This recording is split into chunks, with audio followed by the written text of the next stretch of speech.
Good evening. Our study tonight will be on Esther in the book of Esther, chapter 1, verses 10 through 22 through the end. We will see the story here of where Queen Vashti refused to come when the king called her, the result of which was that Esther was later chosen to be the new queen. We find here that this deals with the king.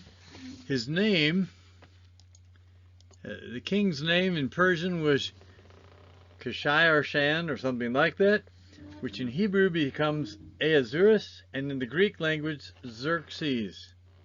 His father was Darius I, and his grandfather was Cyrus the Great. He came from a very well-known family.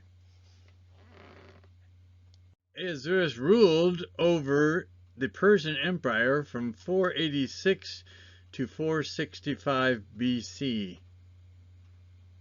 Probably the events in Esther took place around the 480 time frame in relation to the history of his going into battle against Greece. The empire was divided into 20 satrapies, which in turn were subdivided into provinces, and the king was in absolute control. Like the monarchs of that day, Ahasuerus was a proud man, and in this chapter we see three evidences of his pride. The Eastern rulers of his time enjoyed hosting lavish banquets, gigantic banquets, because each time it gave them an opportunity to impress their guests with their royal power and wealth. Three banquets are mentioned in this chapter. The first banquet, one for the key military and political officers of the empire. We find a second banquet in verses 5 through 8 for the men of Shushan, which is Susa in Greek, the site of the king's winter palace. And then we find one also for the women of Shushan, which was presided over by Queen Vashti. Now, the king probably didn't assemble all the leaders at one time. That would have kept them away from their duties for 6 months, and the kingdom would have suffered greatly if that had happened. He brought the officers to Shushan on a rotating schedule. Then, when he had consulted with them, the king could bring them all together for a 7-day feast so they could talk together. Along with these three banquets, at least 6 other feasts are recorded in this book. We find here also Esther's coronation banquet. We find Haman's celebration feast with the king in chapter 3. We also find, of course, Esther's 2 banquets. Her 2 banquets for Haman and the king. The Jews' banquets when they heard the new decree, and the banquets that took place for the Feast of Purim.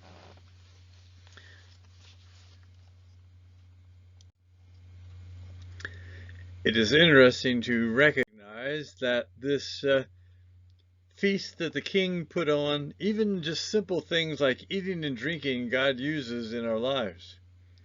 When we think of 1 Corinthians 10:31, we find there the verse that tells us, whether therefore ye eat or drink or whatsoever ye do, do all to the glory of God. God wants us to honor him even in the simple things that we do in our lives every day. We find here with his conceit as well, we find that we maybe have a clue from history about what the purpose was behind the banquet for the nobles and officials of the kingdom.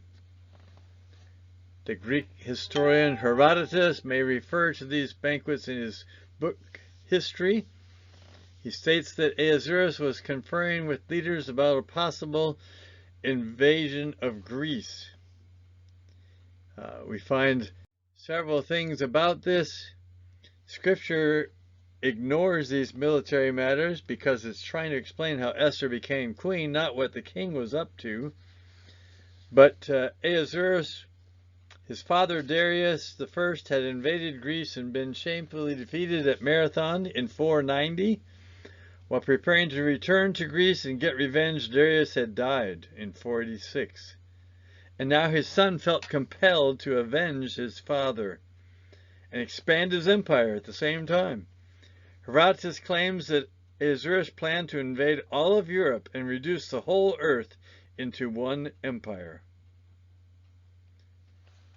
According to Herodotus, the king's words were these, quote, "My intent is to throw a bridge over the Hellespont and march an army through Europe against Greece, that thereby I may obtain vengeance from the Athenians for the wrong committed by them against the Persians and against my father."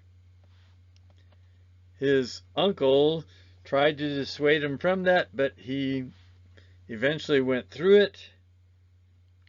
And in 480 BC, the Persian navy was destroyed at Salamis, and that happened while the king sat on a throne watching the battle. And in 479 BC, the Persian army was defeated at Plataea, which ended Ahasuerus' dream of a world empire. If ever a person would have learned the truth of Proverbs 16:18, it was Ahasuerus. Pride goeth before destruction, a haughty spirit before a fall. As we think of him, and this banquet that he had, trying to get the leaders and everyone to agree to bond together, join together, and to go into battle later, he tells us in Esther 1:10, Ahasuerus was in high spirits from the wine. He ordered his queen to display her beauty to the assembled guests, but she refused to obey. We're not sure of all the details here. His advisors, others, seem to put great stock on this refusal of Queen Vashti to come. Her response was a triple offense on her part. Here was a woman challenging the authority of a man. Here was a wife disobeying the orders of her husband. And, of course, here was a woman, a subject, defying the command of the king. As a result, the king became furious and burned with anger, it tells us in verse 12. He was very angry that she did not come. That anger, of course, was a wrong response. It was caused, number one, we could say, by his pride.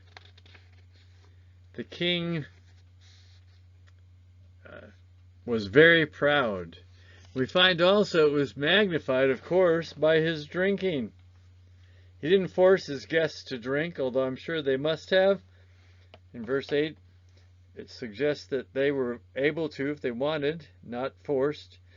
We can hardly compliment that example, though, because he drank until he was drunk enough to order Vashti to come and to display herself for the other princes and leaders that were there. A Japanese proverb warns, first the man takes a drink, then the drink takes a drink, and then the drink takes the man. King Lemuel's mother taught him in Proverbs 31:4. It says, "It is not for kings, O Lemuel, it is not for kings to drink wine, nor for princes strong drink." This anger that Ahasuerus had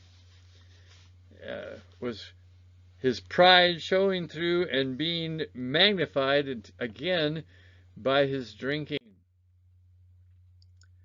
His ego was hurt and he reacted. He also had poor counselors. They also knew well how to flatter the king to secure their positions, get from him what they wanted. They were not used to telling the king no, and they would not tell him no here even when he asked for Vashti to come, and would not tell him no when he determined to punish her because she did not. The phrase "understood the times" in verse 13 suggests that they were astrologers who consulted the stars, used other forms of divination. They were his advisors, both politically and spiritually, and perhaps other ways as well. He listened to their bad advice. First thing they did was to exaggerate the importance of the event. Vashti had refused to come. She had refused to come for his summons that he had done. The guests, when they returned home, they would tell everybody the queen was disobedient to her husband. The women in the empire would hold the men in contempt, and a general rebellion of wives against husbands and women against men would follow.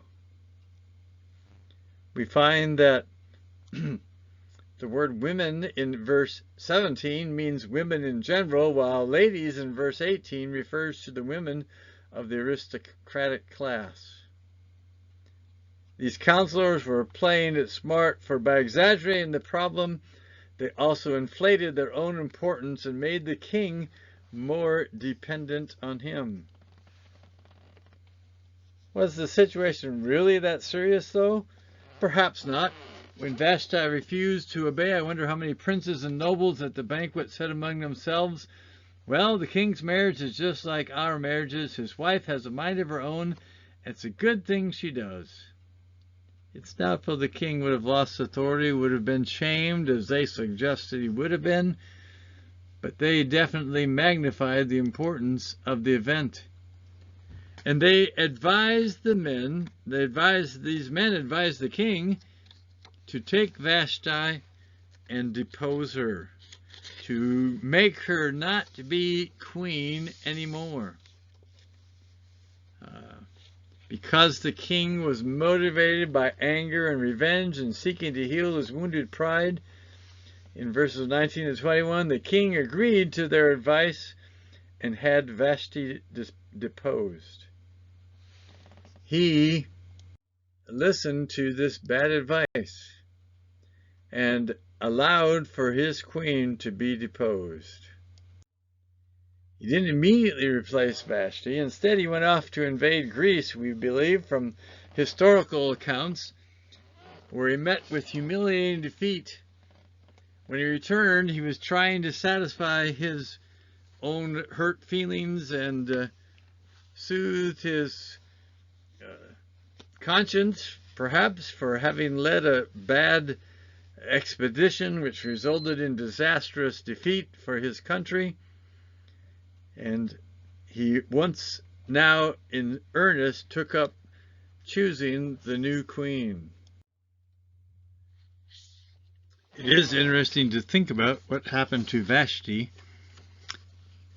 A lot of biblical scholars believe she was Amestris, the mother of Artaxerxes, who ruled from 464 to 425 BC. That would have been Ahasuerus' son. It's likely that Esther probably was either out of favor or had died already. This Amestris exercised a lot of influence as the queen mother during her son's reign. And Artaxerxes was born in 483, the year of the great banquet described in Esther 1. Possibly even Vashti was pregnant with her son at that time, and that was what caused her not to be willing to appear. In any case, we find now that there's two main characters that enter this historical record, that of Haman and also that of Mordecai. We will learn a lot more about them in the future. In the story of Esther, I believe we can see several lessons that would apply to us. We first, of course, see the danger in drinking, as it clouded the king's thinking and caused him to do foolish things with severe consequences. We also see that God even uses sinful man to accomplish his purpose. He chose to use Esther to save the nation of Israel and worked through Ahasuerus to accomplish that. We also know that God is in control. He's working on our behalf even today, even though it doesn't seem like it at times. I'm sure Esther did not clearly see what God was going to do with her life. Not even Mordecai did.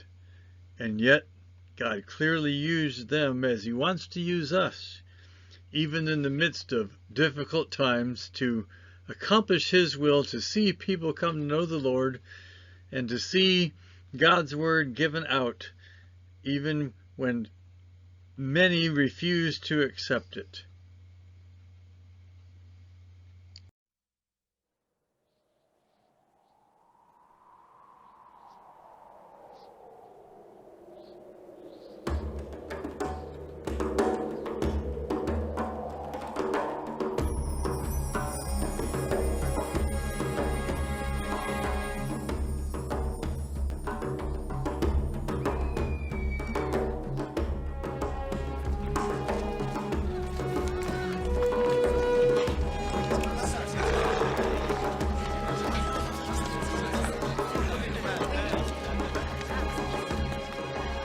After the destruction of Jerusalem nearly 6 centuries before the birth of Christ, the Jews were taken into captivity in Babylon. But 60 years later, Babylon's territories were conquered by the Persian army and engulfed in a new, vast empire. By edict of King Cyrus, all captive peoples were set free and allowed to return to their own lands. But not all the Jews returned to Judea. Many decided to remain in the Persian Empire, the capital of which was the magnificent city of Susa.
Wretched man will have his hand cut off. It's the harsh law of the Persians. It's not the harshness, Ezra. It's the absence of clemency. We Jews should remember when we write our own law. People of Susa, make way for the counselor of your king.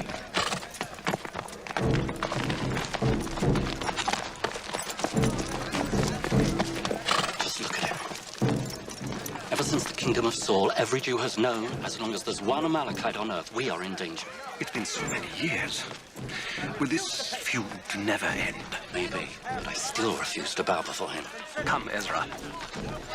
We must try to do nothing which can bring harm to our people. Haman is just looking for an excuse to strike us. Why can't we get through? You stupid idiots! Bow your heads before Haman, who brings gifts for the great king of Persia and Media.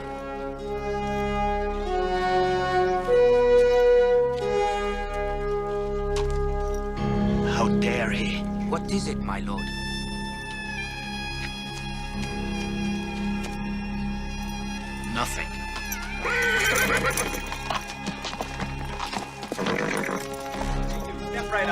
What do you have to declare? Okay, open that sash. Okay. His riches have opened too many doors at court. Soon he may even win the king's favor. Well, you know the king. He may have his indulgences, but... Well then, it might not be as hard as we thought to rid ourselves of that imposter. Well, Desiree, voilà Rajet. Garpezat, Lumi, Hanales. Nu, Hanale Sebro. Dimnu, Hana, Lesibro. Oh, you make me so proud, Hadassah. You have a true gift for languages. You learn so quickly. Well, I do have the best teacher in Susa, cousin. She's so generous and obedient. That's because she has the blood of King Saul from the tribe of Benjamin flowing in her veins. Thank you, Ezra. But heed my words. Don't let her marry a foreigner. There's someone else for my hand. No one. Haven't you some chores to do? Mordecai. You shouldn't treat her like the orphan you took in many years ago. She's a woman now. You have to accept that. I know. But she is a special girl. She deserves a man who is worthy of her. If it be the will of the Lord. Hadassah? What is this about a man? So, should someone be asking for your hand? Is it anyone in particular? Oh, I don't know. The man of my dreams, perhaps? But I will accept whomever you choose for me. You know me well, and you're a wise man. I know you'll make the right decision. Today, with Haman, I was neither wise nor prudent. Hadassah, Ezra is not wrong. Living among the Persians so long, we have become like them, but we are still Jews. We are different. But you've always taught me that what matters is what's in a man's heart, not his blood. Your father might not have taught you so. No father is more dear to me than you are. Nehemiah, what are you doing? The king's jewels, booty from all over the kingdom. But they are better off here than in their original places. Like that gold basin. It comes from the temple in Jerusalem. The Jews used it to gather the blood during the sacrifices.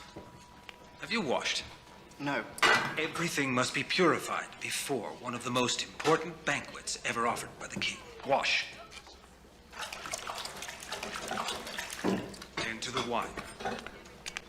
And taste it before offering it to the king. What if I die? You can, but not the great King Ahasuerus. Come.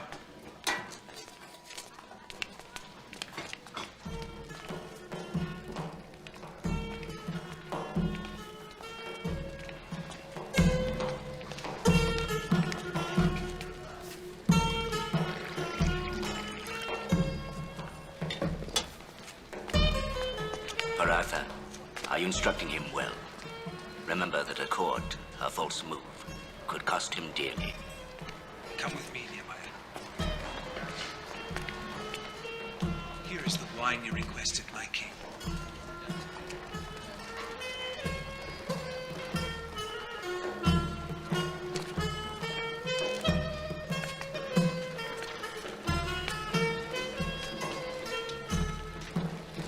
To the health of our wise king. May he live forever. By the grace of the God our Master.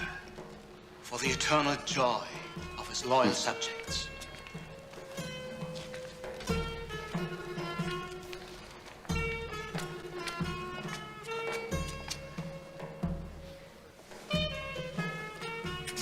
If you, my subject, are so full of joy, why do you look so sad? Won't you reply?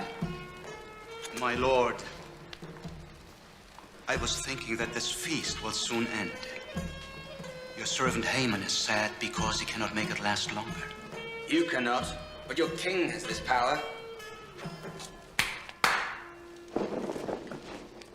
I, Ahasuerus, king of Persia and Media,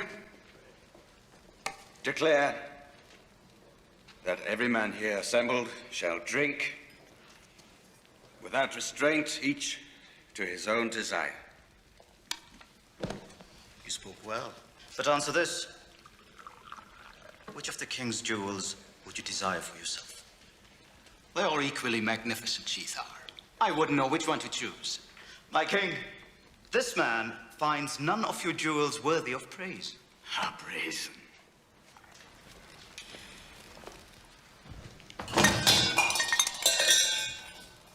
Haman, you say that the King of Kings doesn't own a jewel splendid enough to reflect his glory?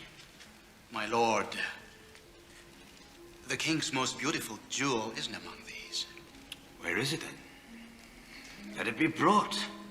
A man's most precious jewels are his wife's grace and honor.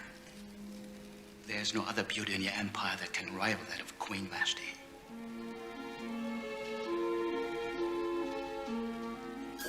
Ishtar, the goddess of love and war. She must have her way, and she is pleased when she sees the beautiful princess and the valiant warrior fall in love.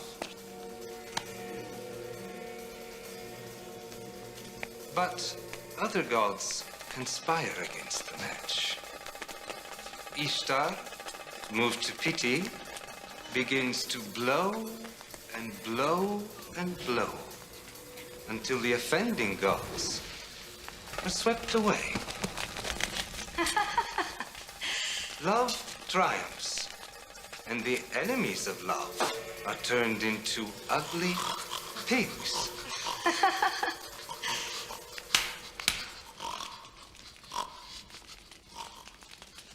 Why do I bother to bring artists and dancers from faraway lands if my guests refuse to show interest in them? My queen, we are not used to plays that ridicule our king's gods. We are confused. I am not one of those foolish courtiers that prostrate themselves in order to obtain favors. I am the queen, and I do as I please in my chambers. Harbona, the king's eunuch, asks to be received. Don't just stand there, Arbona. Speak. The king requires my lady's presence. For what purpose? He makes display of his most treasured objects. Am I such an object? Ah, the most beautiful of all, my queen. It does not befit a lady, much less a queen, to be displayed before a man quite drunk after too many days of feasting. The king wills it. You are to wear the royal crown. Say to the king that I refuse. Queen Vashti?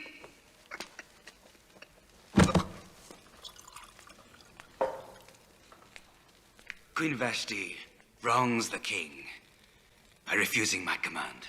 Not only the king, but the officials and the whole people in every province. A royal command must be obeyed. What does the law require? If it please the king, let a royal order go out that Vashti be sent away from palace life and never return before the king again. Let it be written among the laws of the Persians and the Medes so that it might not be revoked. My king, when word gets out, all women will look upon their husbands with contempt. Let a royal position be given to another who is better than she.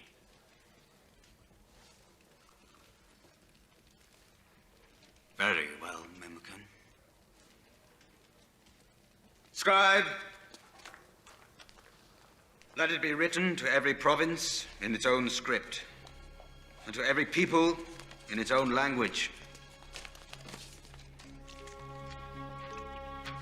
Let it be sent by swift couriers to every province in the empire that I declare, by royal decree, that the king no longer recognizes Vashti as his queen due to her disobedience, as she dared oppose an explicit order by the king.